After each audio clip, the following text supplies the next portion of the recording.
اعوذ باللہ من الشیطان الرجیم بسم اللہ الرحمن الرحیم۔ کچھ عرصہ پہلے افغانستان میں ایک دھماکہ ہوا کسی سکول کے اوپر، تو وہاں پر اس ملحد پاکستانی نے اللہ کے متعلق کچھ ورڈ استعمال کیے، یعنی ادب کے دائرے سے بہ رہے ہیں۔ لیں آپ اس کے یہ ورڈ سنیں۔ کیا ہوا کہ مدرسے میں وہ بچہ اس وقت قرآن شریف کی کلاس بچے پڑھا رہے تھے، قرآن شریف کی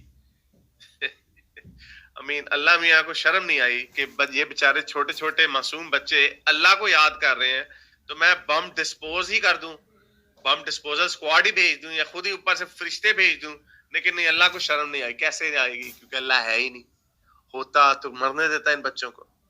تو یہ بچے مارے گئے، اور یہ لوگوں قرآن مجید کا صحیح مطالعہ کریں، اللہ تعالیٰ آپ کو توفیق دے کہ اس کا صحیح مطالعہ کریں کہ اسلام کا کنسپٹ کیا ہے۔ انسان جو عمل کرتا ہے، جو کام کرتا ہے، اس کے متعلق اسلام کا کیا کنسپٹ ہے، اسلام یا مسلمانوں کے خدا کا کیا کنسپٹ ہے، تب جا کے وہاں پر بات کریں کہ مسلمانوں کے خدا نے وہاں پر اس بم بلاسٹ کرنے والے کو نہیں روکا۔ دیکھیں، ہمارا جو مبنی ہے وہ قرآن کے مطابق ہے۔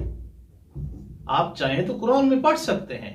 اگر ہمارا مبنی یہ ہو کہ ہمارا خدا کیا کرتا ہے، انسان کے اوپر جبر کرتا ہے کوئی کام کرنے میں، یا اس کو روک لیتا ہے، مثال کے طور پر، اس میں کوئی فرق نہیں ہے کہ وہ روکنا چاہے تو روک سکتا ہے، لیکن خدا نے کیسا منہج دیا ہے انسان کو۔ سورہ انسان کی آیت نمبر 3 ہے، اِنَّا هَدَيْنَاهُ السَّبِيلَ اِمَّا شَاكِرًا وَإِمَّا كَفُورًا، کہ اللہ تعالیٰ فرما رہا ہے کہ میں نے انسان کو ہدایت کر دی ہے، راستے کی ہدایت کر دی ہے۔ اللہ تعالیٰ نے بتا دیا ہے، 1,24,000 انبیاء بھیج کے بتا دیا ہے کہ سیدھا راستہ یہ ہے، یہ جو تم ظلم کر رہے ہو یہ سیدھا راستہ نہیں ہے۔ جب اللہ نے انسان کو آزاد خلق کیا ہے، پھر انسان کی مرضی ہے، چاہے تو وہ اللہ کا بتایا ہوا راستہ اختیار کرے، کسی کے اوپر ظلم نہ کرے، چاہے تو کیا کرے، کفران کرنے والا بن جائے، اما شاکرا و اما کفورا، چاہے تو شکر کرنے والوں میں سے ہو جائے، چاہے تو کفر کرنے والوں میں سے ہو جائے۔ جب اللہ نے بتا دیا ہے، اور ساتھ اللہ نے ایسا نہیں ہے کہ اس کے بعد کچھ نہیں ہے، نا، اللہ نے کہا ہے کہ جو کسی پہ ظلم کرے گا قیامت والے دن اس کو اس کا بدلہ ملے گا۔ یعنی کیا مطلب؟ یعنی جیسے کسی پہ ظلم کیا ہوگا ویسے اس کو سزا ملے گی۔ یہ کنسپٹ ہے اسلام کا۔ یہ کنسپٹ نہیں ہے کہ اللہ کسی کو کسی کام کرنے پہ مجبور کرتا ہے، نہیں۔ یہ اعتراض آپ تب کر سکتے تھے جب اسلام کا نظریہ یہ ہوتا کہ انسان اپنے فعل میں مجبور ہے۔ نہیں، انسان مجبور نہیں ہے، انسان آزاد ہے۔ اس طرح سے ایک اور آیت میں اللہ تعالیٰ فرماتا ہے کہ اللہ چاہتا تو پوری دنیا کے انسان مومن بن جاتے، اسلام لے آتے، لیکن اس کا فائدہ نہیں تھا۔ مثال کے طور پر ایک کلاس ہے، اس کلاس کو پتہ ہے، اسکول ٹیچر کہہ دیتا ہے کہ آپ پڑھیں لیکن آپ کا امتحان نہیں ہوگا، سب پاس ہو جائیں گے۔ کوئی فائدہ ہے اس چیز کا؟ نہیں ہے فائدہ۔